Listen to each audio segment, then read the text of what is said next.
So want to introduce Gavin and Alison. Hello. Manu, you know. Hi, Manu. We know Manu. And then online we have Mary and Emma. Hello. And I gave you a very, very brief précis of their sort of artistic backgrounds or their current practice, but everyone is diverging rather nicely during this residency. And so if we have time at the end, you might want to fill you in on how they've particularly, because Mary's not been here yet, but she is coming on Sunday, but everyone else has been thoroughly seduced by the place. And so all their original planning has gone out the window and they've taken up new plans. So as we know, that's what place does. Yeah, that sounds great. And that's the way round it should be done in a way. You know, it's all very well doing your research remotely. Yeah. Until you actually get to sniff the grass and meet the folk on the ground, then, you know, all bets are off, basically. All bets are off. Yeah. So I'm going to change the view here. And I'm going to hand over to Rob and Harriet Fraser. Hi. Hi, guys. Hello. Well, yeah. So thanks for inviting us, and hello everybody. We're going to we've done a presentation so we can share some of our work with you, and we'll probably talk for around half an hour-ish, maybe a little bit longer, and then but we'll then have plenty of time, I think, just for a bit of conversation and see what questions you have or where the conversation goes based on what we're sharing. And we're mostly just going to share about our own arts practice rather than kind of our wider thoughts on wider art practices. I think that's what we've been asked to do. So we'll launch in, won't we? Yeah. And I'm Harriet, obviously. She's obviously Harriet, and I'm obviously Rob. And what you can't see is the third member of the team, our dog Guillemot, who's underneath the table at the moment because it's so bloody hot. He's just panting his little head off. Yeah. But we practice as Somewhere Nowhere, and we have been practicing together since 2011. So we'll share the screen. Let's see if this works. Host has disabled participant screen sharing. Come on, Richard, could you let us in, please? Schoolboy error, Richard.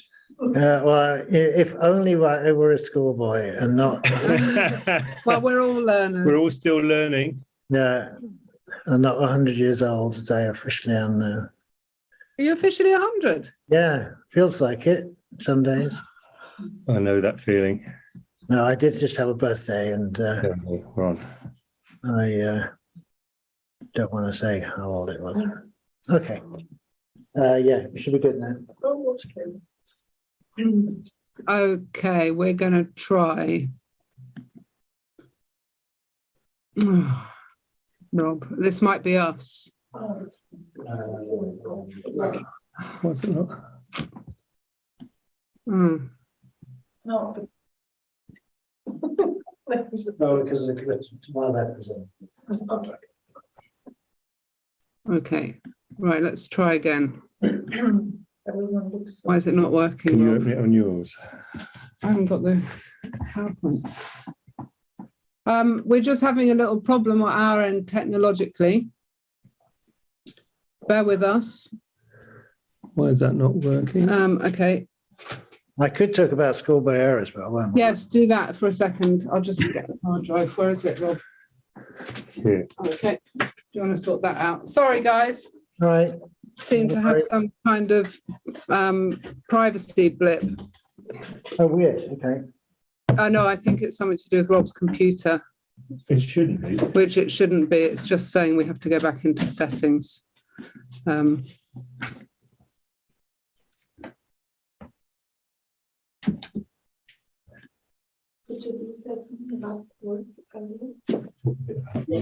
Anyway, so while Rob's doing some plugging in, I'll just leave him to do that.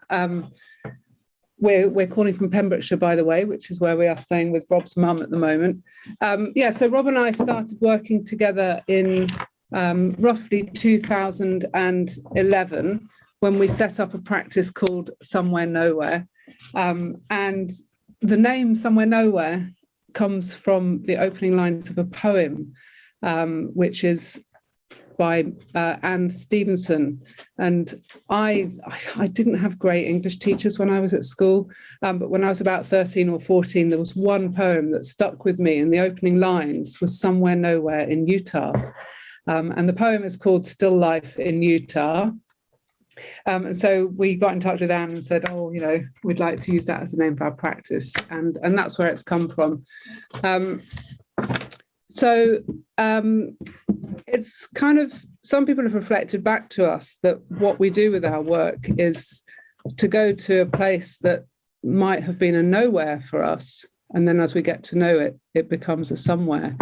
And there's something kind of universal about how you can become quite complacent or judgmental about places if you don't know them, or you don't take time to be still and slow with them. And of course, everywhere is a somewhere. And then that's a question of perspectives. Who is that place home to? Who is it a somewhere for? And that includes more than human as well.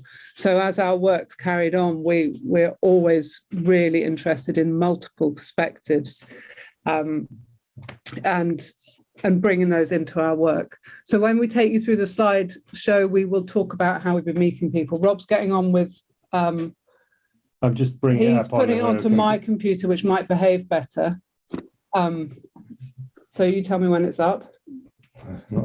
Okay, don't worry about that. So we'll, I'm sorry, because it is a visual show, but we use, some of you know, we've spoken to Mary in the past. We've had the pleasure of meeting you, haven't we, Mary? And one of the things that is a central kind of part of our practice is walking. And we are very fortunate to be able to walk quite long distances. We get fitter the longer we walk, but we quite often do walks for maybe 2 weeks at a time, camping out as we go. And that becomes a progressive way of feeling place and getting into place. So we'll talk a bit about our walking. Rob's a photographer. I'm a poet. And as we've begun to work more together, we've introduced other elements into our work. And I think much as what Richard was saying about you guys have come into place and you might have had some plans, but they've changed. That's what happens, is our plans just continually change depending on where we are. And as an artist, not knowing where you're going to end up is probably really important. So you have a starting point, and then something else happens along the way, and that shapes where you get to. And then we often think, even where you get to, the only place you arrive is the next starting point for whatever comes next. So it's not an end. Yeah. Right, bear with us a second. We're just going to do some technical stuff. Where are we? Sorry. It's going to take me about 2 minutes, Richard. I've just got to transfer the thing over. My computer has decided to have a hissy fit. Yeah, it's relatively new, and for some reason it wasn't recognising the screen. We've done presentations on it before, and it seemed to be okay, but it just, for some reason, decided to. We'll forgive you. Right, let's just. Oh, okay. All right. Okay, we're having. So we got it here on this one. You got it? I've got the old one. So we have to get off this and then transfer the link. Okay. So with your email that, then we'll just open it up. Tell us about yourselves while we're fiddling. We'd love to find out more about what you do. You want to go first? I've opened my mouth, so I'll go first. First, I just wanted to comment that when I first read the name of your practice, I thought it was Somewhere Now Here. I'm sure you've heard before. I hadn't quite ever thought of that dual meaning. Well, two ways of seeing that word. So I've got a very diverse practice, 2D, 3D. Materials are a really strong part of it. Excuse me, I just problem. But my intention was to come here and look at extractive archaeology, basically. So old mines, old clay works. And I knew it was going to have to be very surgical. Sorry, I'll look at you down there. I just realised I was looking at the big screen. That's all right. No, we can see you. It's off-putting when someone's not looking at you. But so I always knew it was going to be very surgical. And in fact, it's going to become the beginning of a bigger project, I think. But with the heat, because a lot of the mines are on Dartmoor, I'm recovering from chronic fatigue. So the thought of doing a 5-mile walk on Dartmoor in this heat is just impossible. So I'm doing desk-based research and playing with materials, but part of it was always going to be about doing pinhole photography and taking ordinary photos and then creating cyanotypes of them, toned cyanotypes using botanicals. And I also wanted to explore a sustainable darkroom practice. So looking at plant material, originally it was going to be from the sites that I visited, but I'm going to do it from the gardens at High Cross and try to make a plant-based developer. So I've got a portable darkroom, which is a tent, which has caused much consternation from Dartington and the other inhabitants of the building, because they always assume someone's sleeping in it. So I've got a little tiny portable darkroom with me that I'm using. Oh, I think. Are we there? We're on. Yay. So I'm going to mute. Thanks, Alison. Great. You're welcome.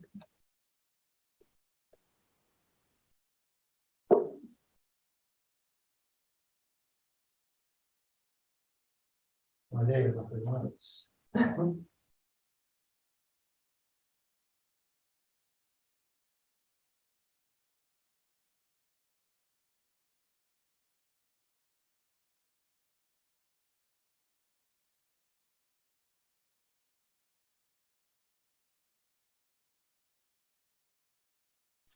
You are muted at the moment. Can you see our screen? Sorry. Right, we're here. Yes, we can see it. Amazing. I hear you. Is Mary still there?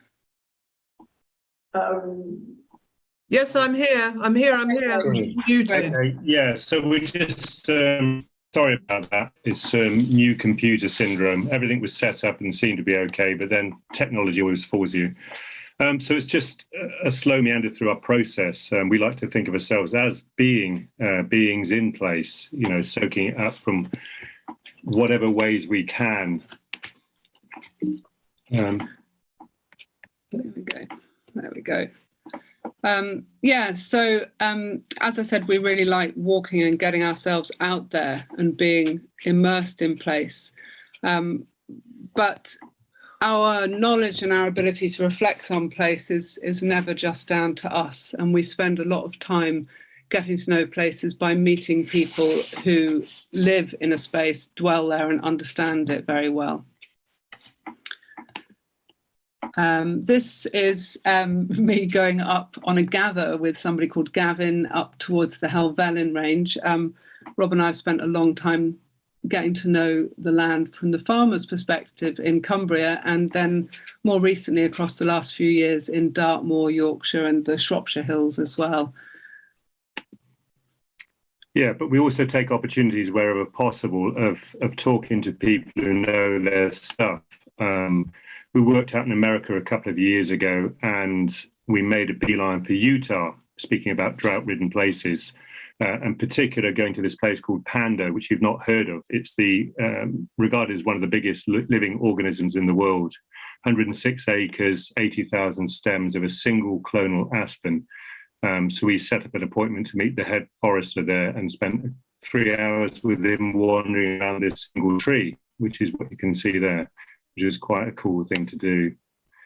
An artist you may be aware of, if you've not, check him out, David Nash, who's like a doyen of working with wood and place and landscape. And living materials. So we met him at his site in North Wales a few years ago, and have kept in touch with him ever since. This is the ash dome, which has since come to ash dieback, sadly, and he's now planted a single oak tree 1 metre away from each of the trees to grow around this kind of failing structure. So that was quite cool. Yeah, so the ash dome, the fact that it is going to be dying much sooner than David ever thought. There's a bit of a resonance with the aspens in Pando, which we didn't really fully understand until we met with Nick, and how they're struggling, and people don't really know why, if it's climate change, if it's the behavior of trees, if it's grazing from wild animals. So everywhere you look, there's beauty as well as a problem.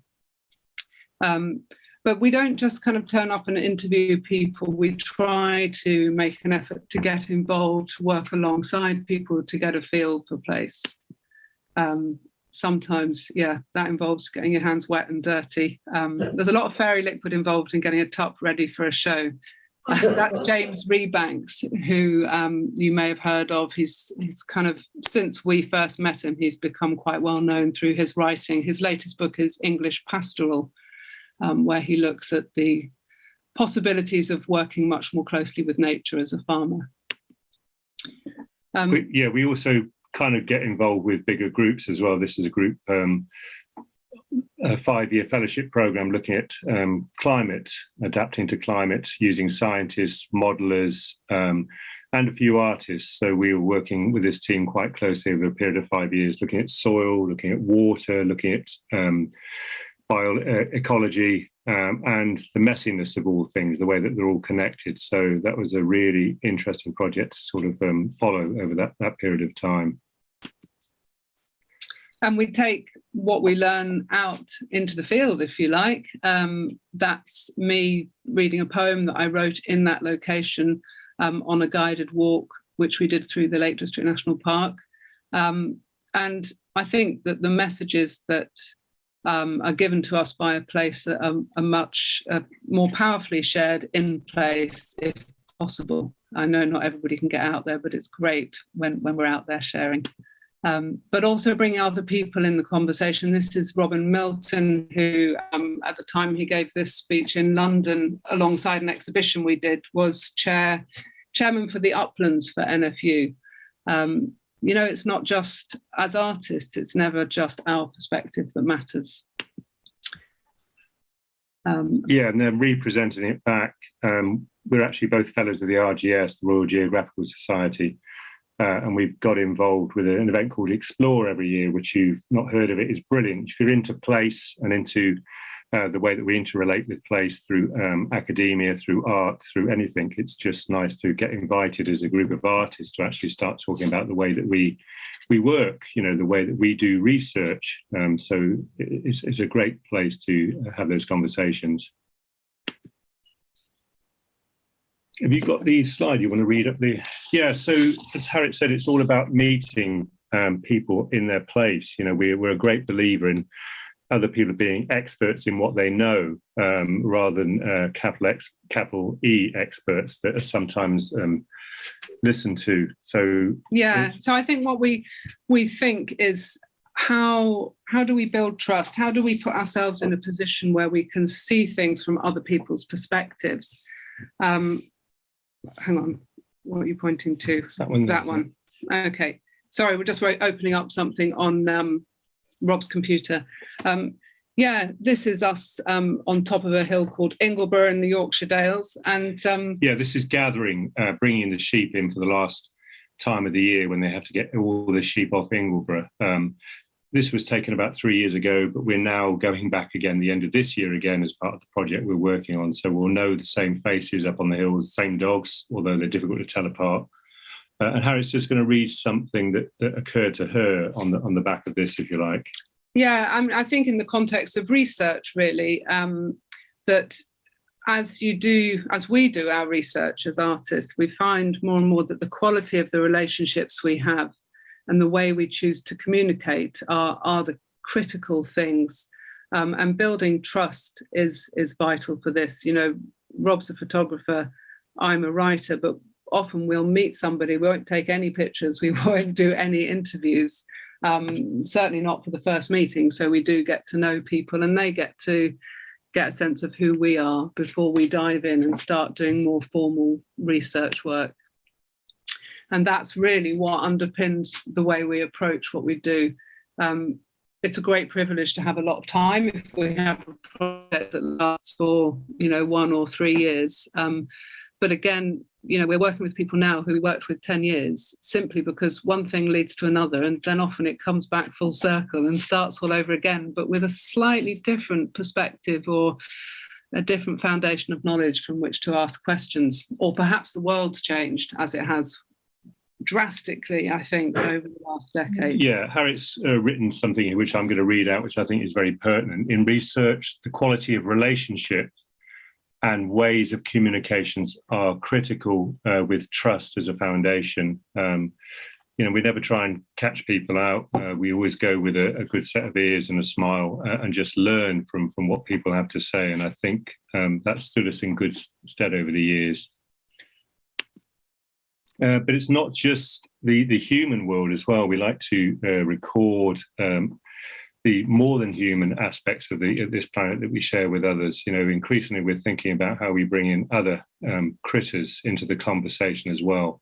Harriet's just about starting or involved in doing a PhD now, which she may talk about at the end. And we don't want to update. We don't want to update now. Adobe. No. Oh. Don't worry, let's get rid of Adobe. You say no and they still try and make you do it. Does anybody else get that? There we are. Yeah, Harriet will talk about a PhD, I'm sure, briefly at the end, and where that's taking her. Yeah, you've got to, there we go. So this is the more formal interview stage. You can see on the middle of the table a little fluffy grey thing. That's the recorder. That's talking to some farmers in Yorkshire. I'm quite fastidious. This is a ecologist talking about limestone pavement specialist biodiversity. I'm quite fastidious now about using a recording device and transcribing what I hear, because then what I gain from listening to somebody else can be purely what they say, rather than filtered through my own very conditioned position, really. And I've discovered that Otter, which we use to transcribe Zoom, it's not perfect, but it's good. So I can use transcripts and dive back into things and get it. It saves a heap of time as well. It does it in minutes rather than Harriet having to transcribe. Yeah. And also you just never know quite what will happen when you meet somebody. We were exhibiting a show in Brighton, and we decided we'd like to meet the guy who looks after woodlands across the South Downs National Park, and we thought we'd go and sit with him in his office and just talk about strategy and policy. And he met us in the car park. He said, "I want to take you to see my favourite trees." So yeah, it was brilliant. It was 6 hours driving around Sussex with him in his pickup, just taking us to these incredible trees, including this 2,000-year-old lime. And having the audio recorder is brilliant, because you can get things like this, I think. We're in the South Downs National Park, and we're standing in a coppice stall of a lime, a hybrid lime, and general consensus is that this was the tree that was the climatic species. So this would have been the #1 tree in the canopy when the Romans were here about 2,000 years ago. To see it here, it's like it is a relic, but it's living. And so that's the great thing. It's very much natural heritage, but it has a cultural heritage link, taking us back to when our ancestors 2,000 years ago, how this landscape would have looked.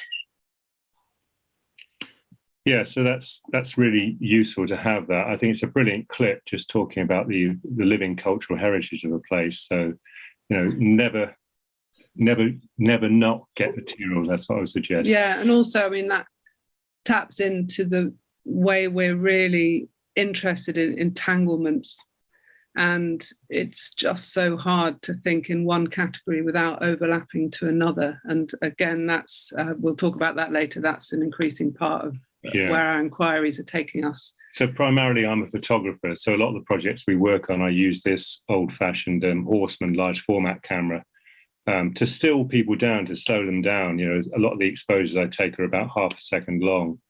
But just to get somebody to pause in their landscape, in their place, and just be comfortable, if you like, in their own backdrop, I think is really important. So you get the images like this, and then to repurpose the words, if you like, represent the words at their back, I think is a really powerful way of using words and images to sort of present them further afield to policymakers, to the general public, or even amongst their own community. I think is a really interesting way. Yeah, and the first time we did this, we showed an exhibition at the Wordsworth Trust in Gruff, and the curator there said, well, it's very nice that you put some words up, but I'm just going to warn you, no one's going to read them. And then what happened was people spent much longer in the gallery than he'd ever experienced before, and they made return visits, and people said they loved reading the words. So for some people, it gives a wider context, and especially when you're talking about issues of landscape, and you can't ignore what's going on and whose voices are heard. So we put them there for anybody who wants to read them. Yeah, and we also like to bring in this case with the Longview project, real living trees. I love trees. I've been collecting trees since I was a kid, so I had 7 different trees of 7 different species that we could then cart around the UK as part of an exhibition. So these are all bonsai versions of the Longview trees. So it was great putting them on a giant piece of elm and then traveling around the country. It made it hard work with having it this size to lug around, I must admit, but hey, you know, you've got to do it.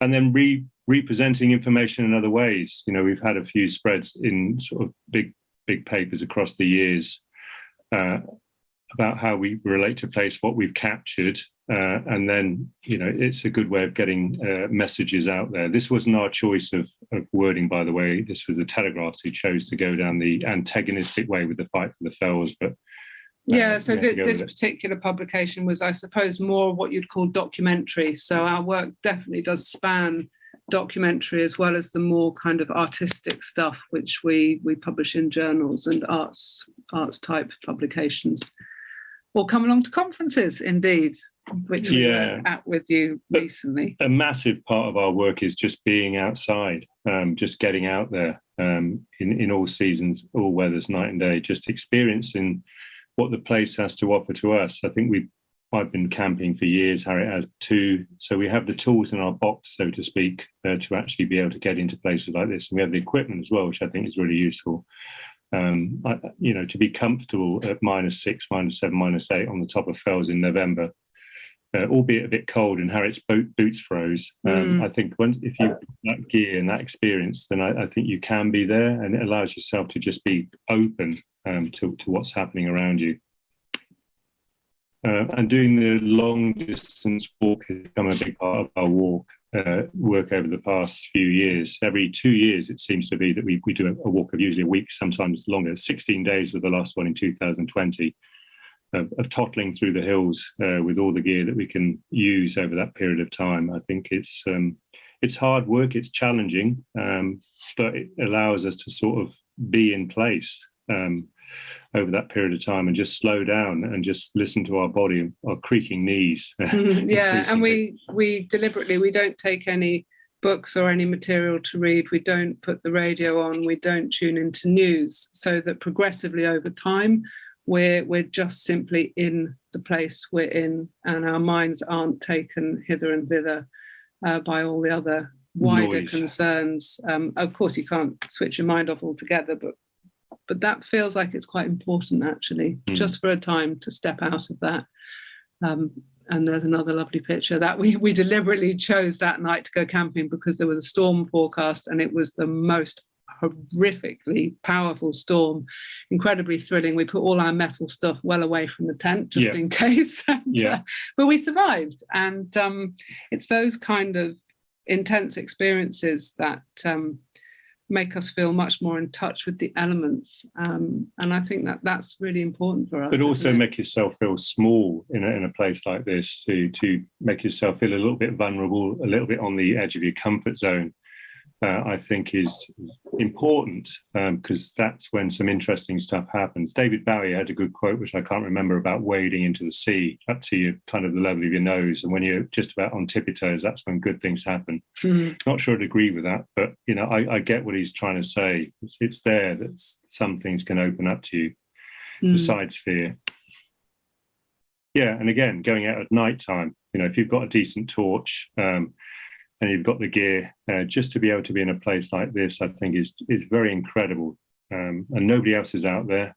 I'm sure you'll believe that. No other humans are out there. Yeah. Of course, other things are sort of making their way around it. Yeah. And then, you know, taking opportunities when they come. When we were asked to go and work out in America, one thing we did was made sure we went to Utah. And that was probably my fault, because I wanted to go somewhere nowhere in Utah, obviously. But this is Nancy Holt's sun tunnels out in the salt desert, just magnificent. And then to just take inspiration from other people's work. What can you do? Where can your mind take you? What can you dream up? Yeah, if you get the opportunity of going there, I would go there if you've got the ability. It's 45 miles along a dirt track, and the directions to get there are a bit scant. When you're in a hire car that you found out has got no spare tyre, it does make it a bit nervous, but we got there, spent the night there, and just it was mind-blowing is a way of describing it. So taking us sort of back to the beginning, this is the first project we did together as Somewhere Nowhere, working with landkeepers, working with hill farmers over the course of nearly 3 years, bringing up to through the long view, 2 years with 7 remarkably ordinary trees spread in a constellation across Cumbria. And I mean, with that one, that wouldn't have been possible without the work we'd done previously with the farmers and the ecologists and land managers we'd met as a result of doing that. So everywhere where the trees were, we knew the farmers who worked that land, and we could get many different perspectives, as well as people who were doing surveys, you know. So it all layers on top of itself, doesn't it? And this was our most recent sort of long project called Sense of Here, where we spent 12 months. We used one of the Longview trees. It's like carry forward. The centre of that map is the Underhelm sycamore, which sits on the slopes above Grasmere. And we broke it down, as you can see there, into 12 segments. And then we spent a year interviewing 50 plus people who knew their stuff from each of those kind of areas to try and get a complex picture about how the Lake District is looked at. Or yeah. Cumbria, I should say, is looked at and broken down. Yeah, so previously we'd taken as our kind of headline hook either farmers or trees, but with this we thought, come on, look, it's really complex. Let's look at everything all entangled together, and it's incredibly challenging. And we kind of inhabit the middle ground sometimes, which is we're not in one camp or the other. We're looking at where everything intersects.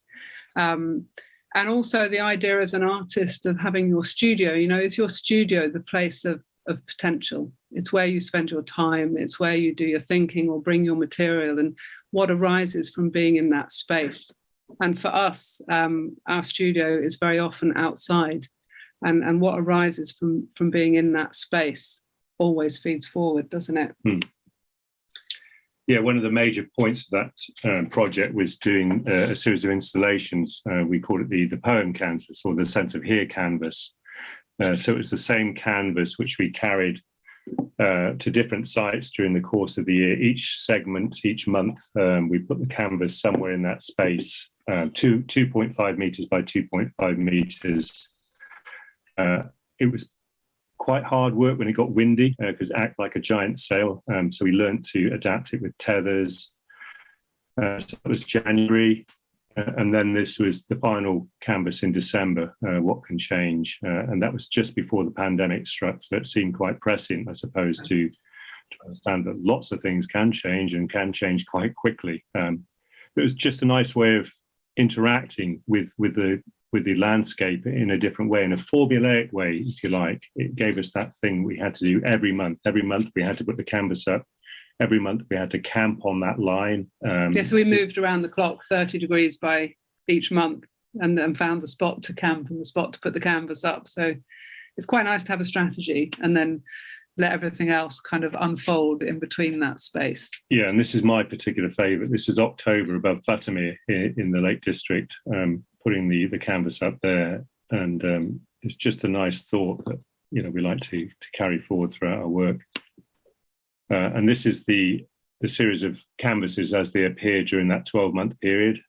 So as you can see, lots of different backgrounds, and Harriet created it as a form of... Yes, I created it as a skeletal poem, really, so that in the act of walking between these canvas points, which we did in a very long walk, the landscape and the experience of being in the spaces between was what allowed our thinking to develop and a final poem to emerge. Oh, hang on. Ooh. Rob's just pressed the wrong button. I pressed the wrong button. Okay, let's try that. Can you still see our screen? Yeah. I don't know how to get rid of the sub. There we go. I fixed it. So just going back, we showed you the canvas, but there was a process behind my own practice, taking poetry from the page out into the landscape. And this is back in 2012. 14, it was. 2014. It's part of my MPhil. There's something in poetry known as open field poetics, where the words just sit on the page like a field. I wanted to take that further, so I've named something open fell poetics, where I take my words out. These particular words on sheet jumbled themselves around very nicely over a period of 3 months, and I recorded the different orders. And then we kept these are clouts which sheep wear to stop them getting impregnated by a ram when the farmer doesn't want them to get pregnant. So this is an example of one of the installations from the long view, the yellow line going down the shores of Wasdale. And another one, we did 7, one for each of the trees, using the colours of the chakra system or the colours of the rainbow. And the development of these depended a lot on the people we spoke to and our own getting to know the landscape in all weathers and across all times of day and night. Yeah, but talking about sort of your comfort zone, I'm a photographer, Harriet's a writer, so it was thinking about how we started to grow as artists, how we started to grow as creatives, and different ways of using messaging, if you like, or repurpose words and thoughts to put them back in the landscape was a really crucial part of our work, and that's something we're keen and are developing further. It's about what can you do now to try and show something or get a message out there, or provoke conversations. Absolutely, yeah. I'm just going to skip over this because I know we're a bit short on time. This is Gareth reading a poem that we co-wrote together, but he reads it in Welsh, which was beautiful. And we sometimes use our art for more activist purposes. This is a woodland due to be cut down to make way for HS2. We took the yellow line that ran down Wasdale and we cut it into 108 pieces, which represented the numbers of ancient woodlands that would be impacted by HS2, and wrapped 108 trees, and then did a series of walks and sharing poetry written on site. And brought the canvas into it again. Yeah, and this hazel tree that the canvas is hanging off, we went back a few weeks ago to this particular site, which is on the Warwickshire-Northamptonshire border. It's just the right side of the line. All the trees to the right-hand side of that are now gone because HS2 is the space has been cleared, ready for the line to go in at whatever point it goes in. So you've got this bare brown field, and then this magnificent sort of hazel tree is the right side of the line, which is great, but a lot of other trees have gone. And we've also created some more permanent structures, if anything can be permanent in this world. These are tree folds created on the back of the Longview with help from the Wood and Trust Tree Charter programme. So we created 3 across Cumbria, and all the trees are now... You can't get in them anymore, which is great. Even in 4 years, they're exploding out of these tree folds, which is absolutely brilliant. Yeah, we did. There's a series of seats inside, but the trees have taken over, which is always what we wanted to happen. So that's great. Oh, this is what we were talking about before, about representing different voices. You can only represent as an artist unless you're working alongside and you invite somebody else in to say it for themselves. And I think that's an opportunity and a challenge for artists. And we, between us, constantly reflect on how we do that and how it can change and what we learn along the way. And we think about our own community. This is a residency we ran thinking about, okay, so how can we bring more people into the fold of research? And, you know, lots of inspiration and great thanks to Richard for talking to us along the way when we're thinking, how can we extend this community? And we set up something we've called the Place Collective, which sits in the Centre for National Parks and Protected Areas, which is in the University of Cumbria, which obviously is quite close to us. And that's given us a chance to work with scientists and academics, well, more freely, really. Yeah, totally. Yeah. Yeah.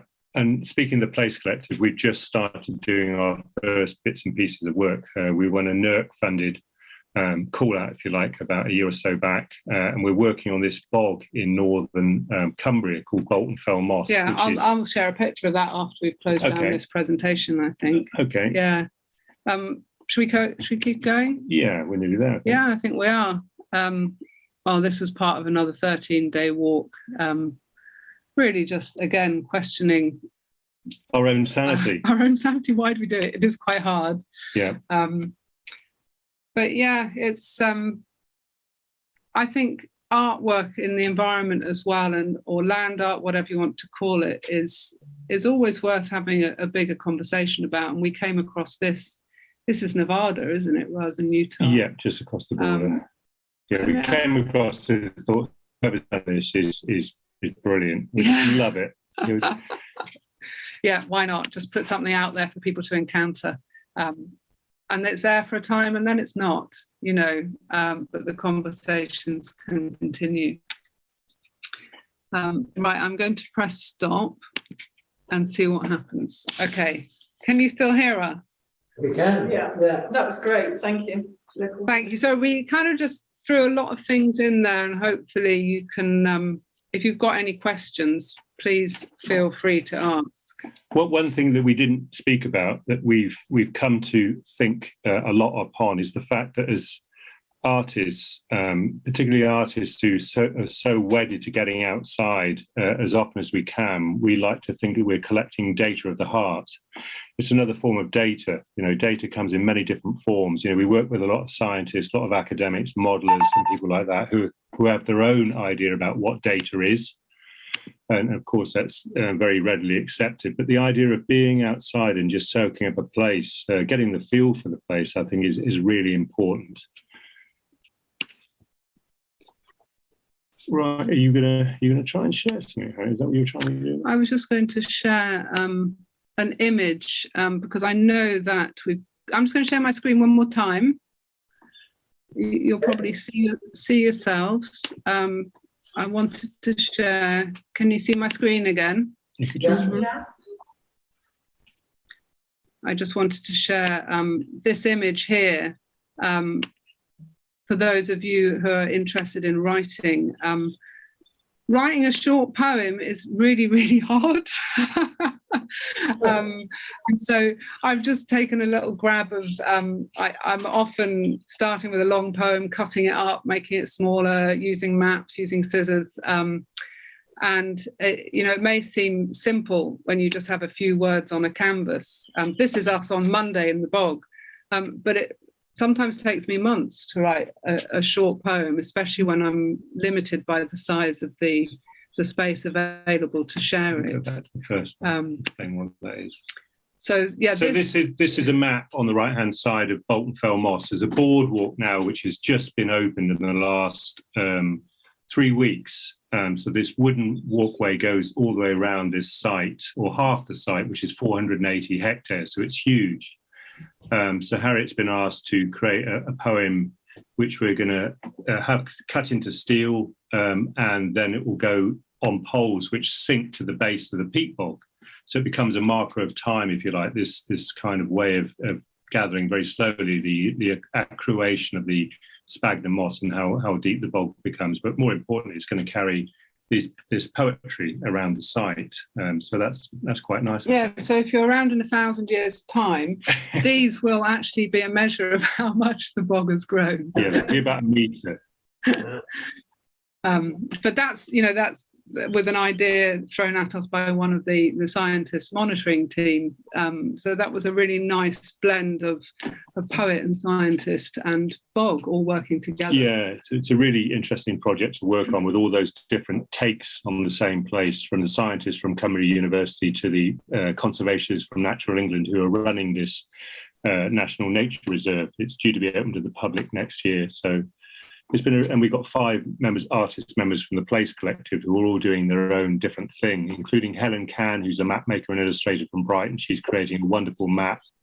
We've got Juliet Cloptrot creating a film, and Anne Waggot-Knott has been doing some community-based work, but also doing her own installation-based work on the project. So it's been a nice meld, if you like, using the Place Collective. Sorry, there we go. Sorry. Right, we're just apologies for the glitch at the beginning. Oftentimes texts get the better of us. Sorry. I thank you guys so much for that. Can you hear me? Okay. Yes. Yeah. Okay. I just wanted to, before I throw it open to the others, I wanted to just ask you to talk a bit more about those 2 key words, research and trust, because I think your work is so vital and so important because first of all, you've taken a long view. Okay, so you're working over a really long period with, often, as you say, often with the same people. Farming and art are not natural partners, and I think you have been one of the few people who've been able to shift that. And so I just wondered if you talk a little bit about the early days of trying to establish those relationships and the importance of physical labour as part of that building of trust. Okay. We first started doing land keepers because we were curious about the landscape. We both knew the Lake District Fells really well, but realised we wanted to look at it from the farmer's perspective. You know, we understood that they worked that landscape from a different way that we had no idea of, or no ken of, as they would say in the north. You know, we're not kenning that place. So we thought we'd go along and do a nice project, nice in inverted commas, that looked at farming and how lovely it was and all that. But very quickly, we realised how political it was, actually, that space. But I think crucial to that was getting an in from someone within that community, someone who saw the value of using creativity, art, documentarians, call us what you will, to actually give voice for that community. So we had a few people who were really keen for that project to happen, and then they just introduced us to other farmers at a show in particular. In May 2012, we went to the Keswick Tuck Fair, and a guy called Will Rawlin, who's now in his 70s, he's a forward-thinking guy. He introduced us to Hannah Dickinson, to Anthony Hartley, to other farmers, and said, you know, these guys are quite nice. If they get in touch, would you be willing to meet with them? And it was through that process it started happening. Yes, really. I think that was... and I'm just thinking about what you asked, Richard, about trust and research and working alongside. I think one of the things that we do is we're quite loose with our time. You know, if we say we're going to meet somebody for an hour, we are not surprised if we're there for 3 hours. So we haven't booked something else in straight after, so that they don't feel pressurized. They don't feel like we're just going in there, taking and leaving. You know, it doesn't always work like that, but as far as possible, we try and make it so people don't feel pressurized. In terms of the written material, we run it past people so they don't feel again that we're trying to put our own spin on it. They approve it, or they change it as they want, and never very much, but it's just so that they know that they're okay with what other people are going to hear about them. And Rob gives over photographs, shares prints with people. We like to get to help by being part of something, but we're not that much help, really, because it's not our thing. There's an artist, philosopher called Ewan Allison. If you know Ewan Allison, he's also a stonewaller, and he often trades a few days of stonewalling for an interview. We're not in a position to do that, but we trade other things like cakes and chutneys and cups of tea and photographs, and I think in a way it's a gift exchange, and it's the people that we return to again and again. We feel much more that there's a gift exchange rather than it's that lot again. They just want to. Yeah, we're always very keen not to put upon people, and I think people are quite relaxed with us now, phoning up and say, can we come along? We're working on another project, and they'll say yes, and they'll pass on details of other people who might want to get involved as well.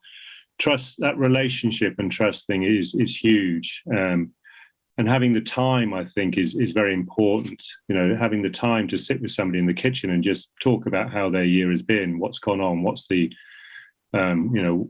what you're on with at the moment is a favourite phrase of ours. Yeah, and we've never felt criticised or judged for sometimes taking our work into more artistic realms. For instance, putting installations up, or I worked with farmers to create a poem that I wrote onto a cake, which they then ate, or putting poems onto rosettes at shows, and it's like, that's what Rob and Harriet do. Go on, off you go and do it, and they'll have a laugh at us, but they'll support us to do it, and it gets a conversation going in a direction that maybe it wouldn't otherwise. I mean, that thing about, as an artist or a researcher, you can't help but change the situation that you go into in order to research it. I mean, that's a philosophical point you might be looking at through your MA. What happens when you put yourself in a certain place? You change it. So that's worth looking at. How do you change it? How do you change yourself in the process? And how does your artwork change? Thank you very much. Anyone else? Hi, Mary. This is a kind of global question that I like to ask people, but it really interests me for my own practice. Who are you trying to communicate with? Who do you see as your audience? How do you know you've been successful, or doesn't that matter? Oh, I think it does matter. I think we'd like to think it matters. When we first set out doing a project, we don't necessarily know, as Harriet spoke at the beginning, about the direction that project's going to take.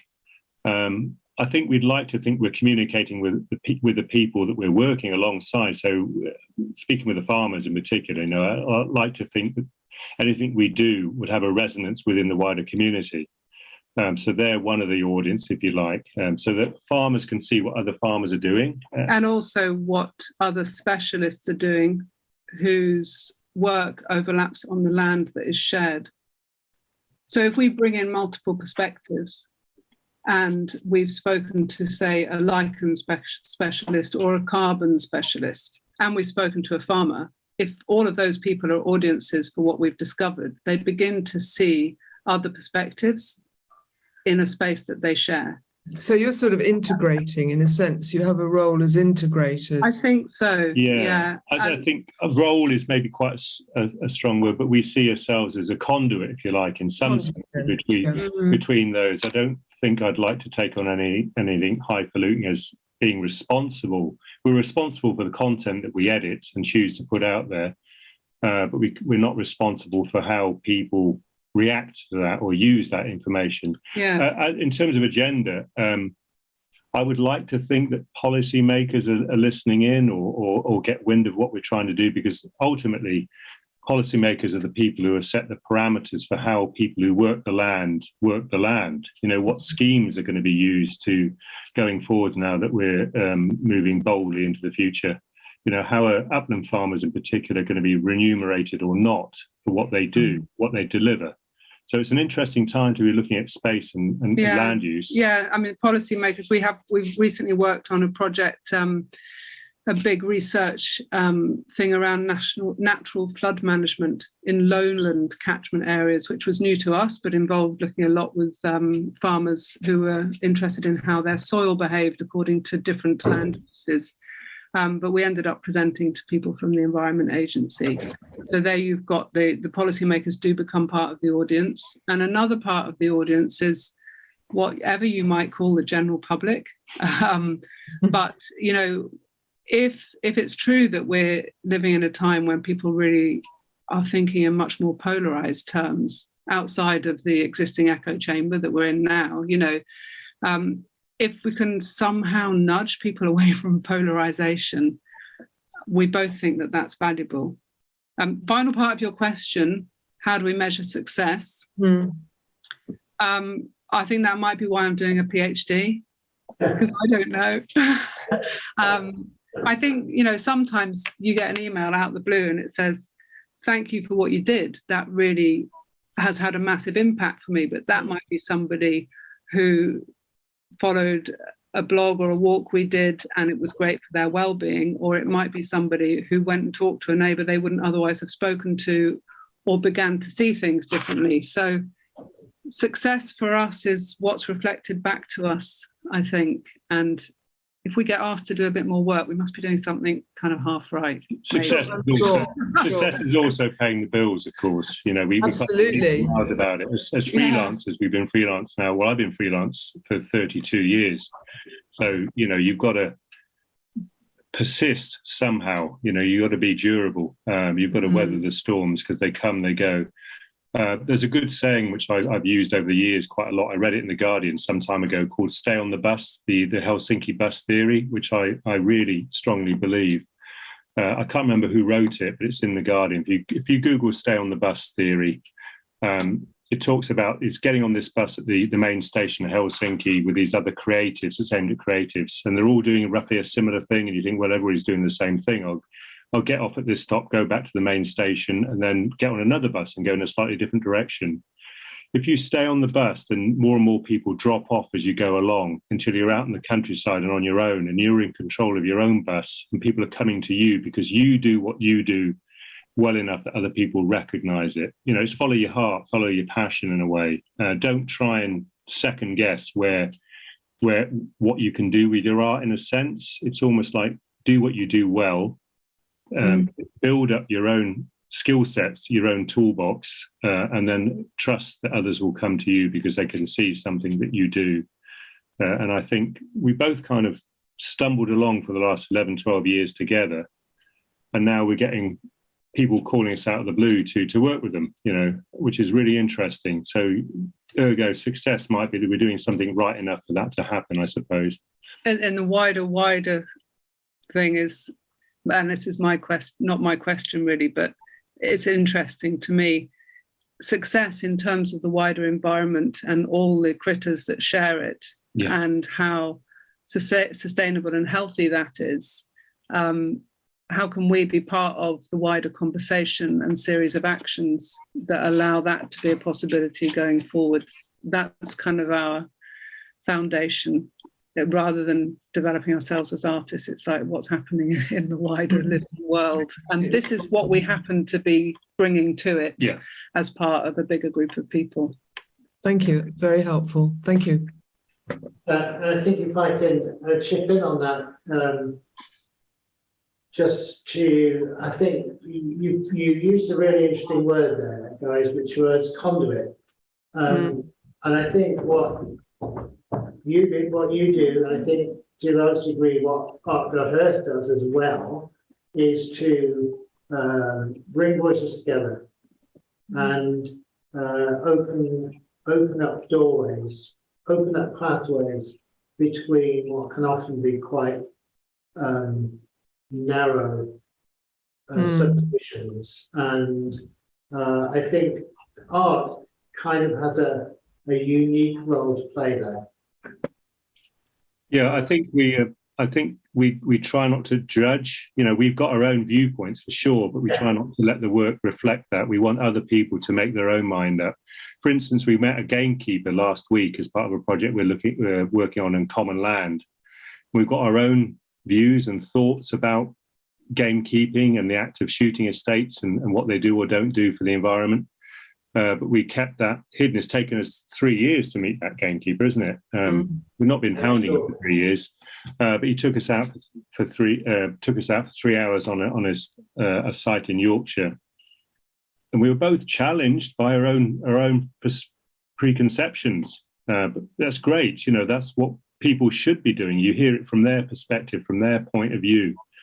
I'm not going to say I completely did a volte-face about my thoughts about the idea, but he certainly put some interesting points across that are worth considering. So being open to hear things, I think, is so valuable these days. You know, everybody's getting their own echo chambers being hammered out, reinforced, having these steel barriers put around it almost, that you need to expose yourself to those things in a way that doesn't feel threatening. I think that's important.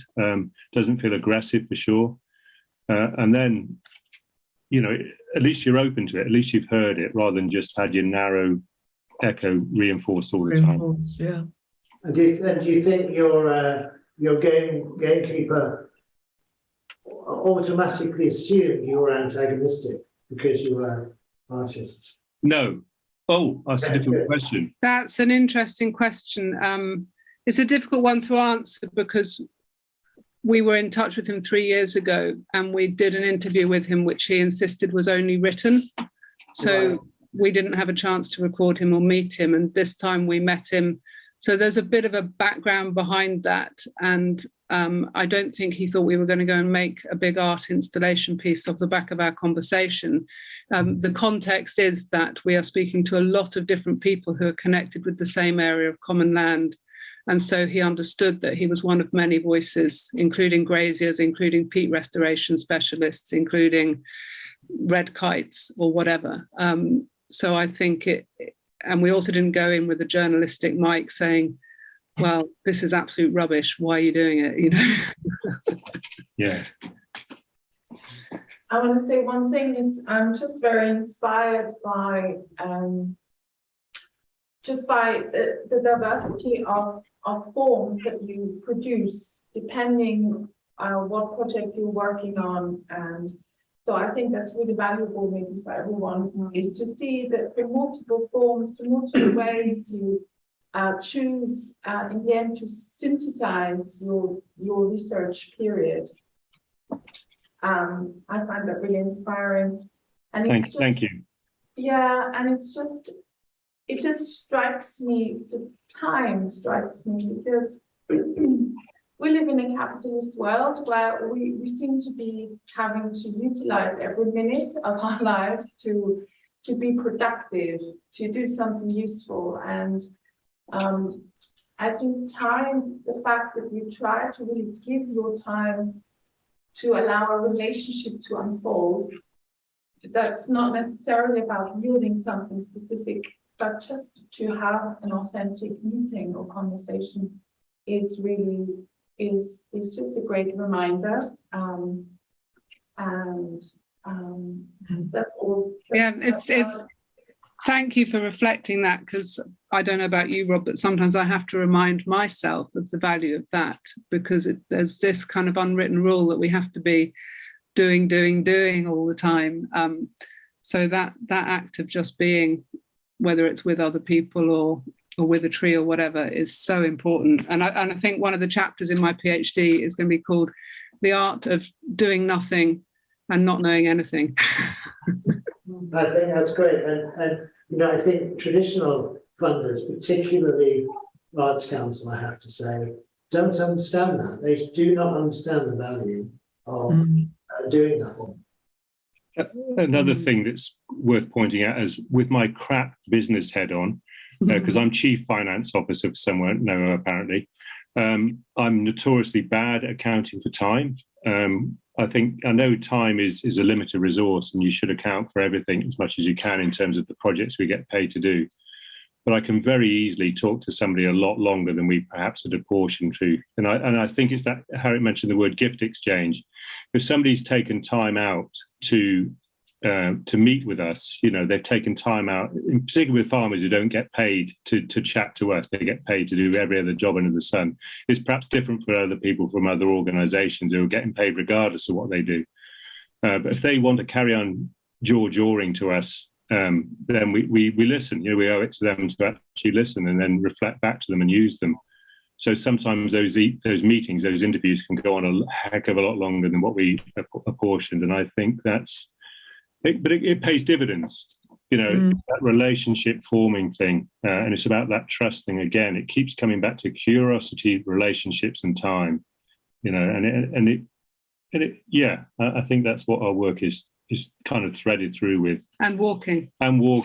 And beer. We love beer. Having meetings in pubs. Have meetings in pubs, everybody. They're away from your home space. Just get out, go somewhere different. So one thing I was going to do that I didn't, because we had the screen share nightmare, was I was going to read a poem. And I wondered if you've got time for me to read a poem.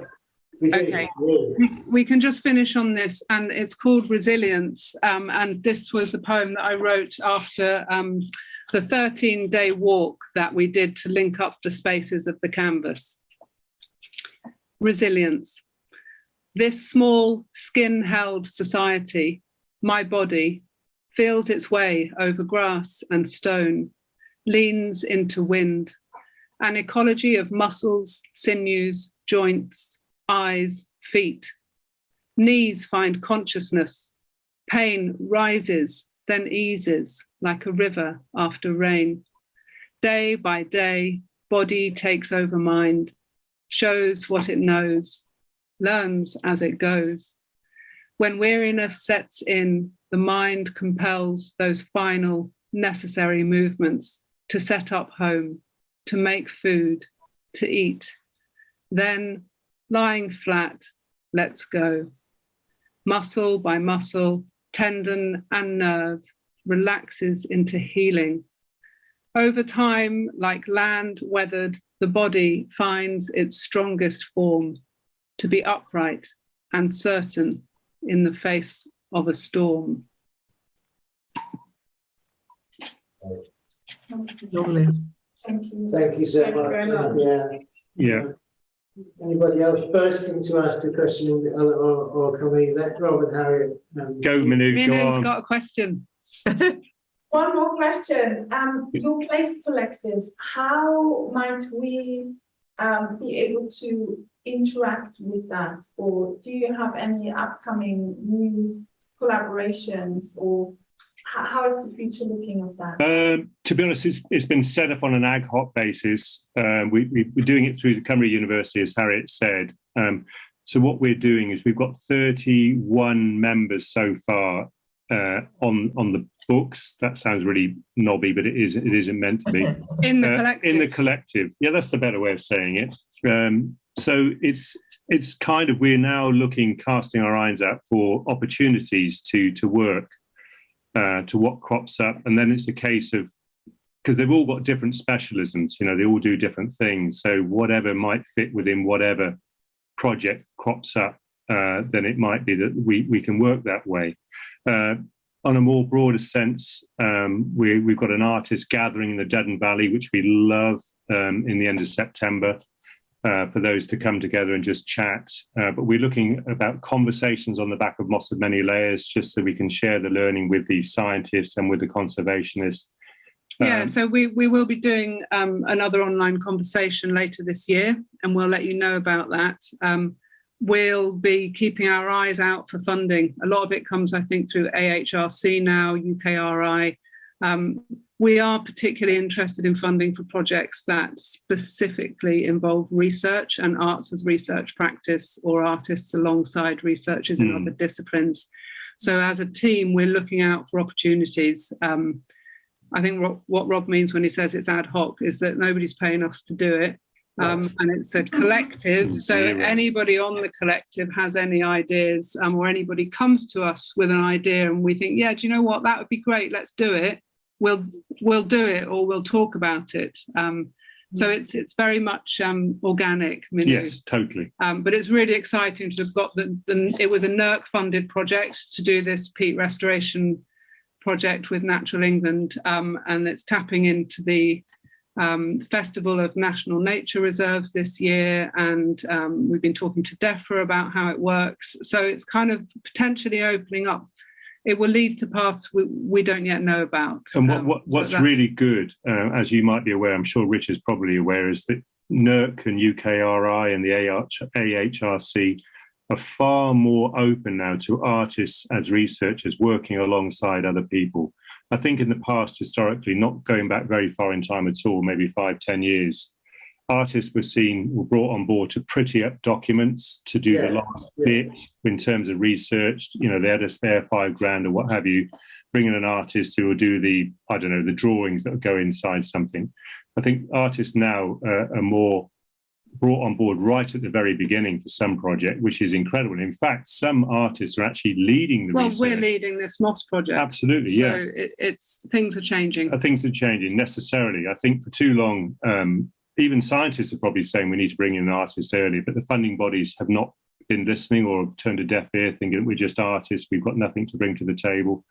But of course, we all know that we've got a different way of looking at it, a different lens. And I think those different lenses coming together are really vital. It all comes down to how knowledge is valued, doesn't it? And I think your work's been quite influential in changing that. Well, we're just part of the journey. Yeah, I think towards art as being a worthless knowledge. It's pretty and it's nice and it's a good thing to hang on the wall, but it's not an important knowledge. It's not something that can make a contribution. And I think that, as you say, that there has been significant change, and I think you should actually allow yourself some credit for some of that change. Thank you, Richard. Thank you. Anybody else got anything burning? Richard, you can share our details with the team there, please. So if anybody wants to reach out to us via email or what have you, then we're more than happy to keep in touch, and to help in whatever way we can. Yeah. Thank you very much. It's time to have us in the collective, What did you say? It's time to have us in the collective as well, I think. Yeah. We're all one collective, really, aren't we? Yeah. Well, good luck and stay cool. Yes, enjoy your process. Thanks very much. Okay, thank you. Appreciate it. 3 things to Pembrokeshire. Yeah. Okay. Thank you. Bye. Thanks, guys. Everyone.